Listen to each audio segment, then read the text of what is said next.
shatan waxa la tilmaamay wax weeyaan qofka mu'minka ah waa qof dhaqankiisa iyo diintiisu ay keensanayso bulshadu inay ku soo hirato ku soo dhawaato qofka mu'minkii maaha mid lacaana mid cayb badan mid gacan adag mid dhaqan xun dadka badbaa jira markay ka soo horbaxaan aad wadada uga weecato ama golahay fadhiyaan aanad jecelayn inaad fadhiisato ama meesha fadhidaan aanad ku farxin markuu ku yimaado nabigu calayhi salaatu wasalaam wuxuu leeyahay qofka mu'minkii ka maaha qofka mu'minka ahi waa mid dadku ku soo ururaan oo ku soo hirtaan oo jecel yihiin oo u yimaadaan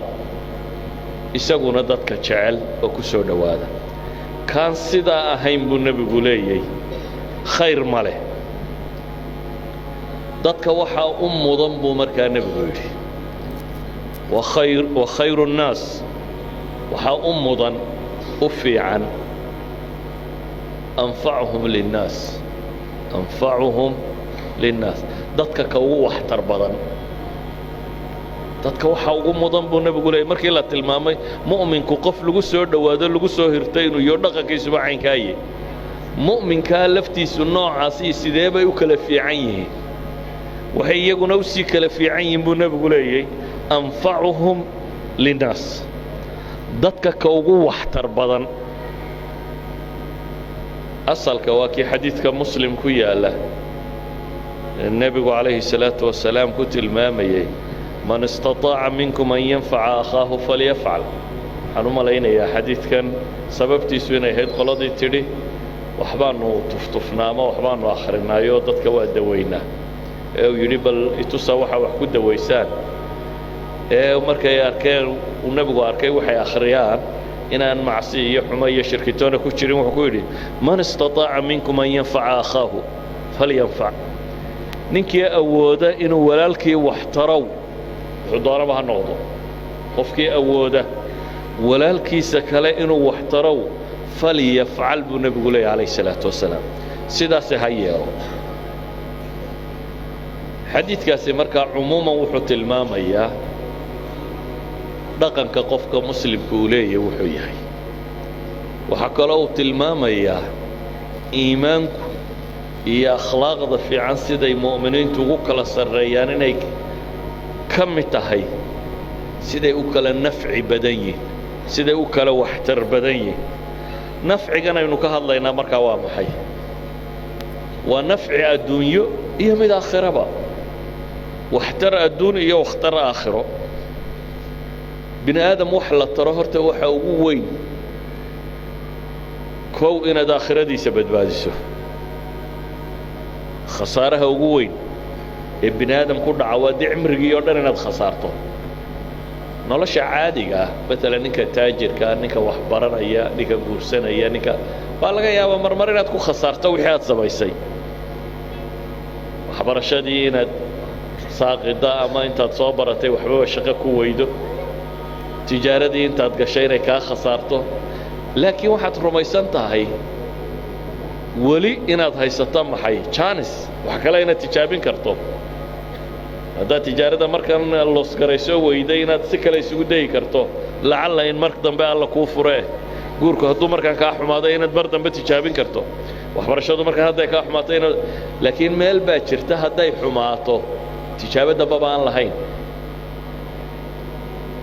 waa cimriga markaad khasaarto markaad geeriyooto ee kitaabkaaga la laabo hadduu khasaare ku guntamo soo noqosho ma leh jaanis dambe ma leh marka khasaaraha qofka kaa badbaadiyey ilaahay sababtiisa kaaga badbaadiyey waa qofka kuugu waxtar badan مثلا waxaynu leeyahay nebi maxamed calayhi salaatu wasalaam iyo saxaabadiisii diinta uu soo dhiibay nolosheenna waa dadka inoogu waxtar badan waxaa laga yaabaa adigu markaad waxtar ka fikirto dadka nool iyo meelaha kan inaad egeegto laakiin dadka inoogu waxtar badan leh waa dadka aakhiradeenna badbaadiyey ee nolosheennu waxay ku hagaagaysay tu adduuniya tu aakhiraba inoo sheegay sidaa daraaddeed baa ilaahay qur-aanka wuxuu ku tilmaamayaa waalcasri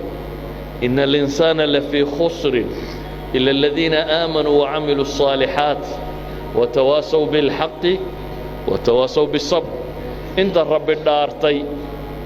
ayaa alla wuxuu leeyahay bini aadamku dhammaantii khasaare barhtankiiba ku jira baa la yidhi la fii khusr ilaahay baa dhaaranaya subxaana wa tacaala waxaanu ku dhaaranaya bini aadamku inuu khasaaraha barhtankiisa ku jiro qolaa alla ka soo reebo la yidhi khasaaraha way ka baxday oo iyaguma khasaarin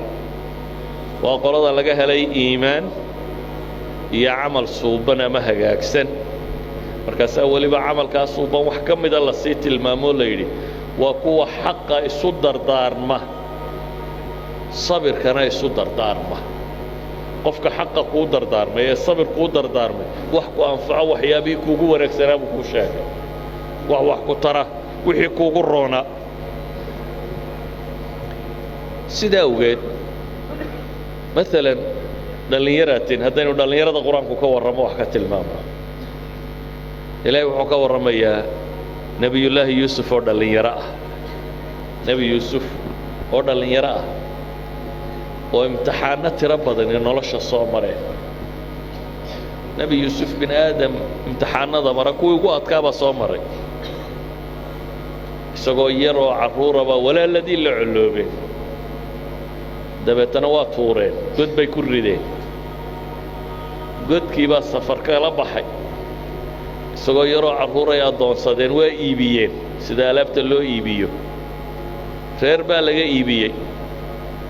reerkii laga iibiyey baa haddana nin qurux badan buu hayo quruxdiisii haddana imtixaan ku noqotay oo haweentii joogtay jeclaatay waa diiday inay wax kasta oo ay ku khaldi karto ku samaysaabay isku dayday waa iska soo taagay inay boobtaayoo kufsataabay isku dayday waa cararay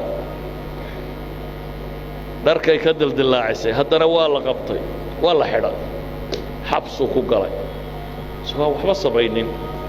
ayuu xabsi ku galay xabsiga maxaa loo geliyey guriga boqortooyada ceebtiisu inaanay dabadda u soo bixin markii hadalka la maqmaqlay si loo ilaabo waayo ilaahay qur-aanka wuxuu ku tilmaamayaa markii ay u caddaatay inaanu ninkani beri yahay kadib baa la xidhay berinimadiisi iyo cad baa la xidhay si warkanba loo ilaabo oo wuu ilaahay subxaanahu wa tacaala nebi yuusuf oo waxaasoo dulmiya lagu sameeyey ayuu wuxuu ku tilmaamayaa inuu haddana muxsin ahaa qof samaka taliye ahaa qof wanaag ka shaqeeya u ahaa dadkaasoo dulmiyey colaadba lama qaadan ee wuxuu isku dayay inuu wanaagun ugu yeedho ilaahay wuxuu inooga warramayaa markuu guriga joogay inuu ninka odayga ah ee gurigiisa uu joogay inuu cirdigiisa iyo sharaftidiisa u ilaaliyey inuu yidhi marnaba ninkii anigay wanaajiye gurigiisa ay keenay reerkiisa ugu xadgudbi maayo ku faraxumo ku samayn maayo xabsiga markuu galay qur-aanku wuxuu tilmaamaya laba wiil baa lala soo xidhay wadakhala macahu sijna fatayaan labaa lala soo xidhay labadii lala soo xidhay riyay sheegteen inay riyoodeen dabeetana waxay rabaan inuu riyada u fasiro riyadii intay u sheegteen riyada kama warramo ma rabo inaan ka warramo laakiin waxaan ka warramaya maxay riyada ugu sheegteen waxay dhahay innaa naraaka min almuxsiniin waxaanu kuu aragnaa bay leeyihin kuwa ixsaanka sameeye ee dadka waxtara inaad ka mid tahay waxaa muuqata nebi yuusuf xataa xabsiga gudihiisa muu odhanin qolo gaalaaba ay xidhatay oo waa lay dulmiyo cadho waxaad aragtaba geeska ku qaad ee waxa uu tilmaamayaa nimanka kani nebi yuusuf xabsiga xataa gudihiisa inuu qof wanaagsan ku yaho dadka waxtara marka waxay leeyihin riyadayadatan baanu rabnaa inaad noo fasirto innaa naraaka min almuxsiniin inuu waxtar badnaa qur-aanku wuxuu kaloo inoogu tilmaamayaa walaaladiisii godka ku riday oo aan garanaynin isagoo xabsigii ka soo baxay oo madaxa ayay u yimaadeen dabeetana waa kii sida fiican safarkoodii iyo lacagtii iyo wixiiba siiyey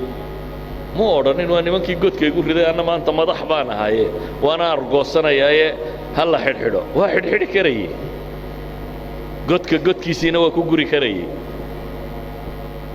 inuu xidhxidho daaye intuu cafiyey oo xoolo siiyey ayuu sii daayey iyo waan garanaynin xataa isuma sheegin markii dambe uu walaalkii kala soo hadhay maxay ku lahaayeen fakhud axadanaa makaanah innaa naraaka min almuxsiniin bayna leeyihin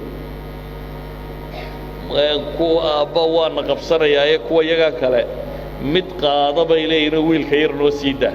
waayo innaa naraaka min almuxsiniin bay tilmaamayaan nimankii godka ku soo riday waxay kaga abaal sheeganayaan inuu yahay maxay qof ixsaan badan inuu yahay